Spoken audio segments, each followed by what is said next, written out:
Hi guys, ಇವಾಗ ಮಧ್ಯಾಹ್ನ ಗಂಟೆ 12:30 ಆಯಿತು. ಹಾಗಾಗಿ ಊಟಕ್ಕೆ ಎಂತಾದ್ರೂ ಚಟ್ನಿ ಏನಾದರೂ ಮಾಡುವ ಅಂತ ಅಂದ್ಕೊಂಡೆ. ಸಾಂಬಾರು ಸ್ವಲ್ಪ ಖಾಲಿಯಾಗಿತ್ತು, ಅದಕ್ಕೋಸ್ಕರ ಚಟ್ನಿ ಮಾಡುವ ಅಂತ ಹೋಗುವಾಗ ಇಂಥದ್ರ ಚಟ್ನಿ ಮಾಡೋದು ಅಂತ ಹೇಳಿದರೆ ಇವತ್ತು ಸಾಂಬ್ರಾಣಿ ಚಟ್ನಿ. ನೀವೆಲ್ಲಾದರೂ ಕೇಳಿದ್ದೀರಾ? ಡಿಫ್ರೆಂಟ್ ಚಟ್ನಿ ಅಂತಲೇ ಹೇಳ್ಬೋದು, ಸಾಂಬ್ರಾಣಿ ಚಟ್ನಿ. ನಾನು ಮೊನ್ನೆ ನಮ್ಮ ಮನೇಲಿ ತುಂಬ ಸಾಂಬ್ರಾಣಿ ಇತ್ತು ಆಯಿತಾ. ಅದಕ್ಕೆ ಎಂತಾದರೂ ಸಾಂಬ್ರಾಣಿಯ ರೆಸಿಪಿ ಸರ್ಚ್ ಮಾಡಬೇಕಾದ್ರೆ ಸಾಂಬ್ರಾಣಿ ಚಟ್ನಿ ಮತ್ತು ಸಾಂಬ್ರಾಣಿ ಜ್ಯೂಸ್ ಸಿಕ್ಕಿತು.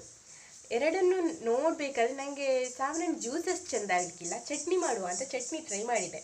ಚಟ್ನಿ ಟ್ರೈ ಮಾಡಿ ನೋಡುವಾಗ ಎಷ್ಟು ಚೆಂದ ಆಗಿತ್ತು ಅಂತ ಹೇಳಿದರೆ, ಹೇಗಿತ್ತಂದರೆ ಪುದೀನ ಚಟ್ನಿ ಸಹ ಅಲ್ಲ, ತಿಮರೆ ಚಟ್ನಿ ಸಹ ಅಲ್ಲ, ನನಗೆ ಒಂಥರ ತಿಮರೆ ಚಟ್ನಿ ಥರನೇ ಆಯಿತು. ಹಾಗಾಗಿ ಇವತ್ತು ನಾನು ಸಾಂಬ್ರಾಣಿ ಚಟ್ನಿ ಮಾಡಲಿಕ್ಕೆ ಹೊರಟಿದ್ದೇನೆ. Let's go. ನೋಡಿ, ನಾನು ಫಸ್ಟಿಗೆ ಸಾಂಬ್ರಾಣಿ ಎಲೆ ತಗೊಂಡು ಬಂದು ಸ್ವಲ್ಪ ಬಿಸಿ ಮಾಡಬೇಕು. ಎಲ್ಲ ಎಲೆ ಬಾಡುವಷ್ಟು ಬಿಸಿ ಮಾಡಿದರೆ ಸಾಕು. ಚಟ್ನಿಗೆ ಹಾಕುವ ಐಟಮ್ಸ್ ಎಲ್ಲ ಹಾಕಿ ಸಾಂಬ್ರಾಣಿ ಒಂದು ಸೇರಿಸಿದರೆ ಸಿಂಪಲ್ ಸಾಂಬ್ರಾಣಿ ಚಟ್ನಿ ರೆಡಿ ಆಗ್ತದೆ. ಈಗ ಈ ಚಟ್ನಿ ರೆಡಿ ಆಯಿತು. ಇದನ್ನು ಬಿಸಿ ಬಿಸಿ ಅನ್ನದ ಜೊತೆ ಮೊಸರು ಹಾಕಿ ತಿಂದರೆ ಚೆಂದ ಇರ್ತದೆ. ಇವತ್ತಿನ ವಿಡಿಯೋವನ್ನು ಮುಗಿಸೋದು. ನಾಳಿನ ವಿಡಿಯೋದಲ್ಲಿ ಸಿಗುವ. ಬಾಯ್.